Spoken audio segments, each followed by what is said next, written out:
Visakhapatnam steel ప్లాంట్ల ఉద్యమం ఉధృతమవుతుంది. కేంద్ర ప్రభుత్వ నిర్ణయానికి వ్యతిరేకిస్తున్న ఈ నెల 5న చేపట్టే బంద్ను జయప్రదం చేసే దిశగా కార్మిక సంఘాల కార్యాచరణ ప్రణాళిక సిద్ధం చేస్తున్నారు.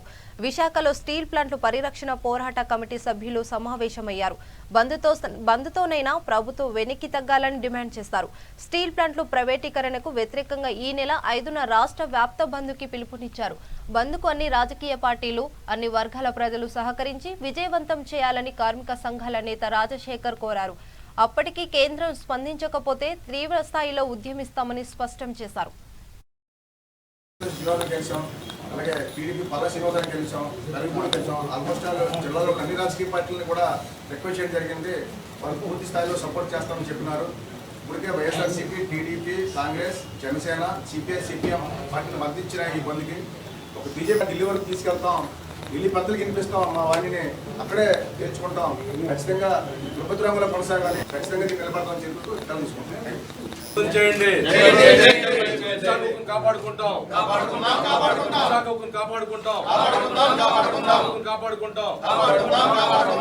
బంధం జయప్రదం చేయండి, రాష్ట్ర బంధం జయప్రదం చేయండి,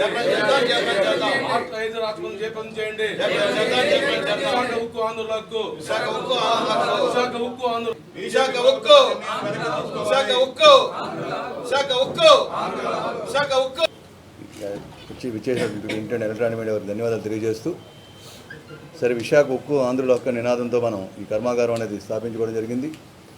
ఈ కర్మాగారాన్ని పరిరక్షించుకోవాలని చెప్పేటువంటిది కార్మిక సంఘాలుగా మా ప్రయత్నం మేము చేస్తున్నప్పుడు ఎలక్ట్రానిక్ మీడియా కానీ, ప్రింట్ మీడియా కానీ అన్ని విధాలా సహకరిస్తూ జర్నలిస్టులు అందరూ ముందుకొచ్చి ఒక ప్రజానీకంలో చైతన్యం కల్పించి కార్మిక వర్గంలో కూడా ఒక జాగృతి తీసుకొచ్చి ఈ దేశం తాలూకు సంపదని కాపాడాలని చెప్పి మీరు ఎప్పటికప్పుడు మరి ప్రోత్సహిస్తున్న ధన్యవాదాలు తెలియజేస్తూ, మరి ఈ సందర్భంగా విషయాలని తెలుసు, ఇది భారతదేశానికి ఒక ఆణిముత్యం లాంటిది కర్మాగారం. ఇది ఒక పెద్ద కార్మిక సంస్థ. ఇది ఆంధ్రప్రదేశ్ విభజన తర్వాత ఏదైనా పరిశ్రమ మిగిలిందంటే అది విశాఖపట్నం స్టీల్ ప్లాంట్ మాత్రమే. ఎంతో ల్యాండ్ బ్యాంక్ ఉన్నటువంటి విశాఖపట్నం స్టీల్ ప్లాంటు, ఎందరో రైతులు తమ ఇల్లు భూములు ఇవ్వడం, మొత్తం కొద్దిమంది ప్రాణాలు కోల్పోవడం, కర్మాగారం వచ్చిన తర్వాత కూడా కర్మాగారం కార్మికులు కూడా 100 మంది 200 మంది పైగా ప్రాణాలు కోల్పోయిన సంగతి.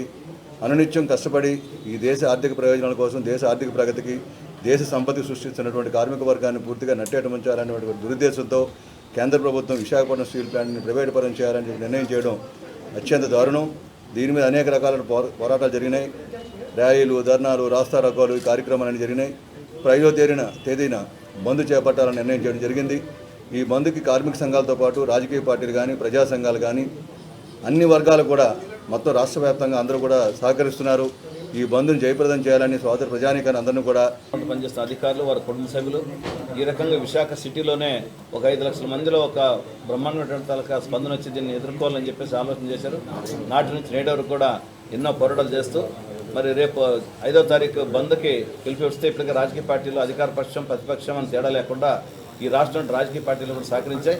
ఖచ్చితంగా ఈ బంద్ను జయప్రదం చేయడం ద్వారా మరి ఇప్పటికే అధికార పార్టీ నుంచి ముఖ్యమంత్రి గారు, ప్రతిపక్ష పార్టీ నుంచి చంద్రబాబు నాయుడు గారు, ఇంకా వివిధ రాజకీయ పార్టీలు కూడా డైరెక్ట్గా దీనికి మద్దతు తెలియజేశారు. మేము 4 రోజుల నుంచి స్టీల్ ప్లాంట్ ఆర్చి దగ్గర నిరసన చేస్తున్నాం. మొన్న రాస్తారోకో బంద్ చేశాం.